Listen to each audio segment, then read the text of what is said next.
Hi lovelies, Valohna from valohna.com and Coach Valohna for the Rise and Shine group and for my private clients. Welcome back to you. So today I want to talk about a couple of art therapy exercises you can do. One is called Zentangle, and Zentangle, we can do this when we're over-caffeinated, overstimulated. You may be waiting at the DMV for your number to be called and you're bored out of your gourd. This is one way to not get anxious and to be grounded in your body.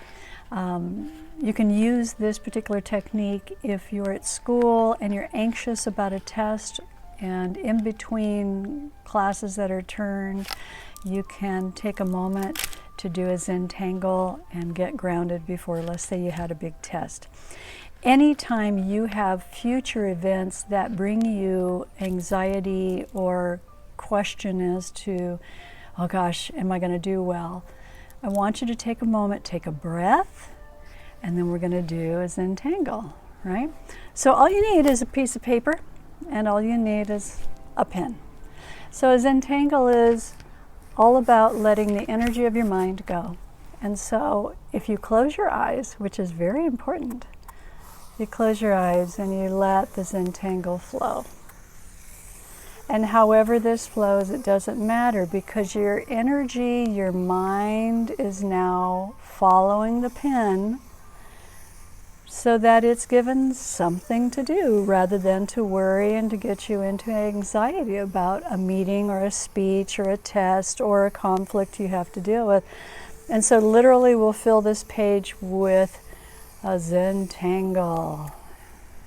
Take a deep breath and let it go.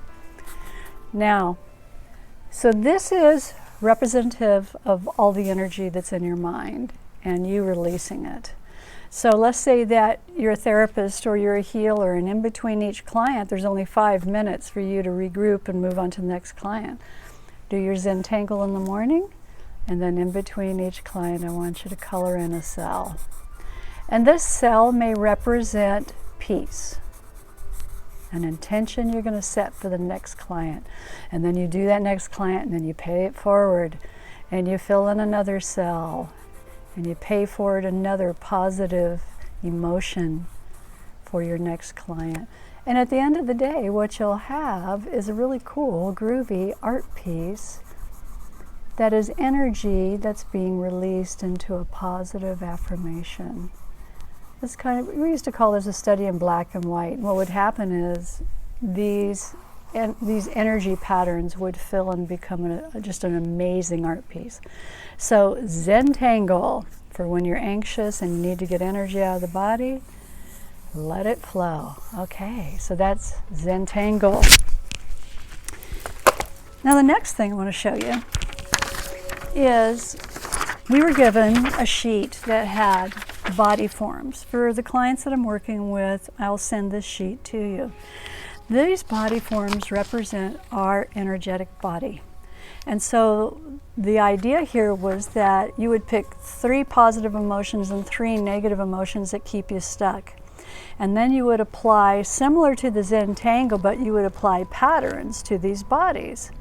So for example, this exercise would look like, and I'll give you an example, this.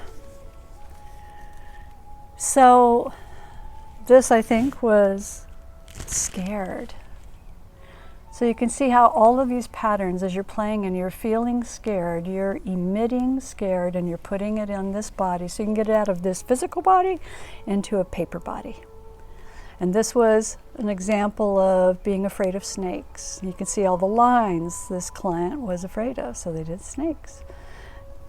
And then this was peaceful, peaceful. See this band of energy connecting with outer space and the band connecting with Gaia? That's peaceful. And then this was not enough. And look how the patterns just ended up showing up in the chakras. When we don't feel enough, we feel it in our energetic body. So we're getting this energy out in an artistic way to be able to access it. This particular one was anxious. So you can see patterns can be whatever you want them to be, But as you get that energy out of the body, what you'll find is that your body opens up and it releases, and you don't feel so tight. Any kind of art therapy is vital to healing, and it's vital to moving. In addition to art therapy, doing art stuff and doing movement stuff, there is breath. And the breath is super important in order to bring you back into regulation. So for example, in our classes, we'd be breathing in 3 big breaths, cleansing breath, going up all the way to the top and dropping out. Then the breath would come up again, and it would drop out, and we'd slow it down a little bit more, and we'd bring it up. And then I had you hold it, and while you were holding it for like 10 seconds, we were experiencing the space between thought, just the quiet. And then we let that breath out. Now if you're trying to calm, it's deep breaths up and blowing out gently. If you're dealing with anger and rage, you're going to bring that breath up, and then you're going to shoot it out. You're going to blow it out hard. If you're dealing with anger and you are combining breath, bringing that breath up, shooting it out, you might flick your hands with it. So that gets, again, this energy out of the body so that your body doesn't get consumed by the negativity and you can balance. Then you come back to a regulated breath of just breathing and allowing, and maybe closing out your practice with a rocking and a heartfelt gratitude for this body. Body, mind, and soul, very, very important to address when we're dealing with energy work. So that's a little bit about what we're doing. If you have any questions, please reach out to me, either via our teams at Rise and Shine or through my private practice. So we've got art therapy, we've got breath. There's all sorts of things to do as we go forward to find our highest self. So I'm Valohna Wynn from valohna.com and Coach Valohna to those of you at Rise and Shine. Much love. Be well.